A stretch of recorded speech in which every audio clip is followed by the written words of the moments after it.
அனைவருக்கும் வணக்கம்.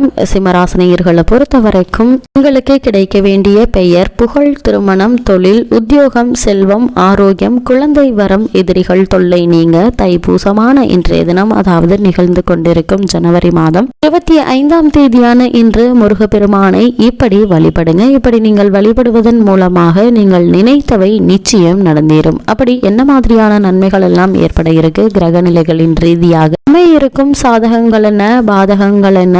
சிம்மராசினியர்களை பொறுத்த வரைக்கும் இந்த தைப்பூசமான இன்றைய தினம் கிரகங்களுடைய சஞ்சார நிலைகள் என்ன என்று பார்க்கும்போது, மேஷத்தில் குரு பகவானும், கன்னியில் கேதுவும், தனுசு ராசியில் சுக்கிரனும் செவ்வாயும், மகரத்தில் சூரியனும் புதனும் இணைந்து சஞ்சரிக்கிறாங்க. கும்பத்தில் சனி பகவானும், மீனத்தில் ராகுவும் சஞ்சரிக்கிறாங்க. இந்த கிரகங்களுடைய சஞ்சார நிலைகளின் காரணமாக உங்களுடைய வாழ்வில் மேலும் என்ன மாதிரியான நன்மைகள் எல்லாம் ஏற்பட இருக்கு என்பது குறித்தான முழுமையான பதிவு தான் இந்த வீடியோல நம்ம விரிவா பார்க்க போகிறோம். அதற்கு முன்னாடி தைப்பூசத்தை பற்றிய சிறப்பை பற்றி சற்று விரிவாக தெரிந்து கொள்வோம். தை மாதம் என்றாலே பூசம்தான் நம் நினைவில் வரும். தைப்பூசத்திற்கு அதிக முக்கியத்துவம் கொடுப்பது வழக்கம். மகரத்தில் சூரியன் சஞ்சரிக்கும் மாதத்தில் வரும் பூசத்தன்று ஓம் என்ற பிரணவத்தின் பொருளை போதித்த முருகப்பெருமானுக்கு விழா எடுப்பார்கள். அன்றைய தினம் உலகெங்கும் உள்ள முருகப்பெருமான் ஆலயத்தில் நடைபெறும் விழாவில் கலந்து கொண்டு வழிபட்டால் முன்னேற்றத்தின் முதல் படிக்கு செல்லலாம் என்பது ஐதீகம். ஒவ்வொரு மாதத்திலும் வரும் சிறப்பு நட்சத்திரங்கள், சிறப்பு திதிகள், அதற்குரிய தெய்வங்களை வழிபட்டால் நற்பலன்கள் நமக்கு ஏற்படும். நிகழ்ந்து கொண்டிருக்கும் ஜனவரி மாதம் 25ஆம் தேதி தைப்பூசம் உலக எங்கும் மிக விமர்சையாக கொண்டாடப்படுகிறது. முருகனின் அறுபடை வீடுகளில் 3ஆம் படை வீடு பழனி தண்டாயுதபாணி சுவாமி கோயில். பாலகனின் கோபம் காரணமாக ஒரு பெற்ற இத்தலத்தின் மகிமை சொல்லில் அடங்காது. அந்த தல வரலாறு பொதுவாக அனைவரும் அறிந்ததே.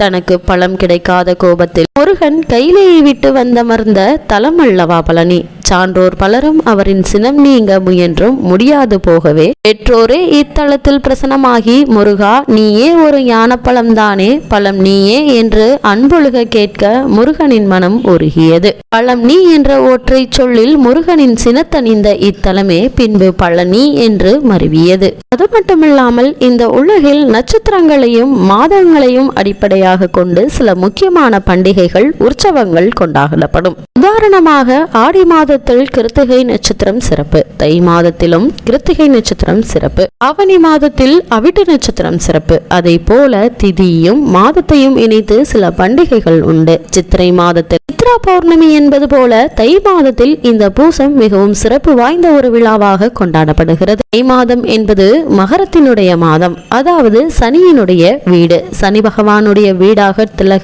விளங்குவது மகரம். அங்கே சூரியன் இருக்கக்கூடிய காலம்தான் இந்த தை மாதம். சூரியன் வடக்கு நோக்கிய பயணத்தின் முதல் வீடு மகர வீடு. தை மாதமாகிய மகரத்தில் சூரியன் இருக்க, நேர் எதிர் மாதமாகிய கடகத்தில் மகர வீட்டுக்குரிய சனியின் பூச நட்சத்திரத்தில் சந்திரன் இருக்க, இந்த விசேஷமான பின்னணியில் கொண்டாடுவதுதான் இந்த தைப்பூசம். பூச நட்சத்திரமும் பௌர்ணமி திதியும் கூடி வரும் தைப்பூசம் விழா முருகனுக்கு எடுக்கப்படும் விழாவாகும். பூசம் 8வது நட்சத்திரம். என் கணிதப்படி 8 என்பது சனியை குறிக்கும். சனி நீதி பரிபாலனத்தை குறிக்கும்.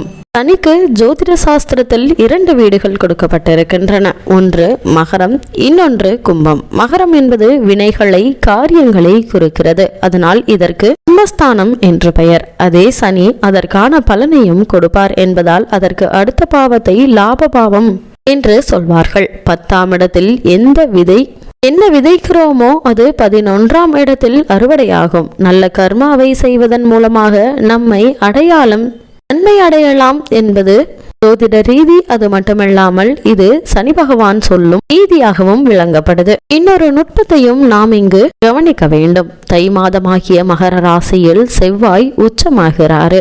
செவ்வாய் என்பது முருகப்பெருமானை காட்டும் கிரக குறியீடு. பெண் தெய்வமாக இருந்தால் துர்க்கையை குறிக்கும். அதனால்தான் தை மாதம் வெள்ளிக்கிழமை அம்பாளையும் பூசத்தில் முருகப்பெருமானையும் எட்டுகின்றனர்.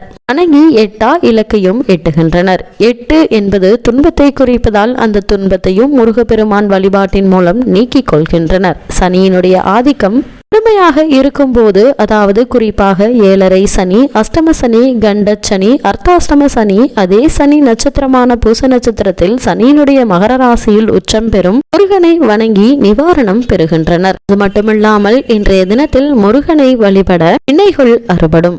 ஆற்றுப்படை வீடுகளை அறுபடை வீடுகள் என்று சொல்வார்கள். ஏற்கனவே தை மாதம் என்பது வினைகளால் ஏற்பட்டுகின்ற விளைவுகளையும் குறிக்கக்கூடிய மாதமும் என்ற தத்துவத்தை பார்த்தோம். பூச நட்சத்திரம் என்பது மனதை தூண்டும் ராசியான கடகராசியில் இருக்கக்கூடிய நட்சத்திரம் என்பதையும் பார்த்தோம். இந்த வினையும் விளைவுகளும் என்பது சக்கரத்தை போல் சுழன்று கொண்டே இருக்கும். இந்த கர்ம வினையின் சுழற்சியை விளக்கினால்தான் பிரதிமோட்சம் கிடைக்கும். கர்ம வினையின் சுழற்சியை அகன்று வீடுகள் இந்த படை வீடுகள் என்பதால் அறுபடை வீடுகள் என்றும் சொல்வார்கள். கூறான ஞானவேல் கொண்டு நிற்கும் முருகப்பெருமானை தைப்பூசம் அன்று அறுபடை வீடுகளிலும் வணங்குவதன் மூலம் தீவினைகளை அடியோடு அறுத்து கொள்ளலாம். மட்டுமில்லாமல் இந்த தைப்பூசமான இன்று பிரம்மஹத்தி தோஷம் நீங்கிய ஒரு நாளாக கூறப்படுகிறது. எல்லா சிவத்தலங்களிலும் தைப்பூசம் கொண்டாடப்பட்டாலும் நமக்கு உடனடியாக நினைவுக்கு வருவது தஞ்சை மாவட்டத்தில் கும்பகோணம் அருகே அமைந்துள்ள திருவிடைமருதூர் தான். இத்தலத்தில் உள்ள இறைவன் சுயம்புலிங்கமூர்த்தியாகவும் சம்பந்தர், அப்பர்,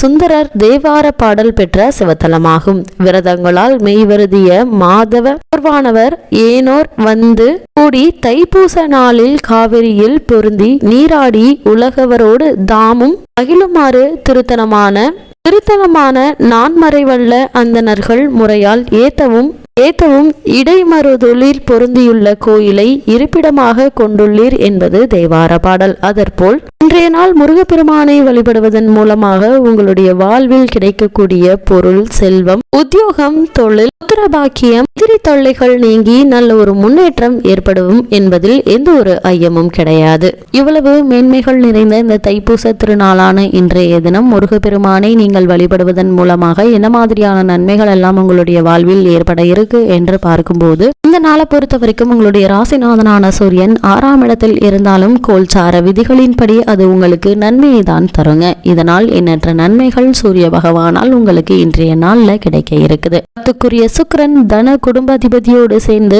5ஆம் இடத்தில் பிரவேசிப்பதும் அவர் உங்களுடைய லாபஸ்தான் ராசியை பார்வையிடுவதும் நன்மையை தரக்கூடிய ஒரு கிரக சஞ்சாரங்க. அது மட்டுமில்லாம 5இல் சுக்கிரன் இருப்பதால் வீடு, வாகனம், ஆடை ஆபரண சேர்க்கை யோகமும் உண்டாகக்கூடிய ஒரு தருணமா இந்த தைப்பூச திருநாள் அமைஞ்சிருக்குது. 9ஆம் இடத்தில் குரு இருந்து உங்களுடைய ராசியை பார்வையிடுவதும் உங்களுடைய தைரியஸ்தானத்தை பார்வையிடுவதும் நன்மையை தருங்க. இதனால் நீங்கள் மேற்கொள்ளக்கூடிய காரியங்கள் அனைத்திற்குமே வெற்றியை தரக்கூடிய ஒரு தருணமா இந்த தைப்பூச திருநாள் அமைஞ்சிருக்குது. சுப காரியங்கள்ல ஏற்பட்டு வந்த தடங்கல்கள், தாமதங்கள் நீங்கி ஒரு சிறு முயற்சியிலேயே நல்ல ஒரு முன்னேற்றம் ஏற்பட இருக்குதுங்க. குறிப்பாக புத்திர பாக்கியத்திற்காக இயங்கி கொண்டிருக்கும் சிம்ம ராசியினருக்கு புத்திர பாக்கிய யோகம் கிடைக்க இருக்குதுங்க. தொழில் மற்றும் வியாபாரத்தில் எதிரிகளால் முறியடிக்கப்பட்டு என்ன செய்வது என்று தெரியாமல் தவித்துக் கொண்டிருக்கும் சிம்மராசியினருக்கு இன்றைய தினத்துல முருகப்பெருமானை நீங்கள் வழிபடுவதன் மூலமாக எதிரிகளுடைய தொல்லைகள் நீங்கி உங்களுடைய முயற்சிகள்ல வெற்றி காணக்கூடிய ஒரு தருணமா இன்றைய நாள் இருக்கு என்பதை கிரக நிலைகள் மட்டுமில்லாமல் முருகனுடைய நிலையும் உங்களுக்கு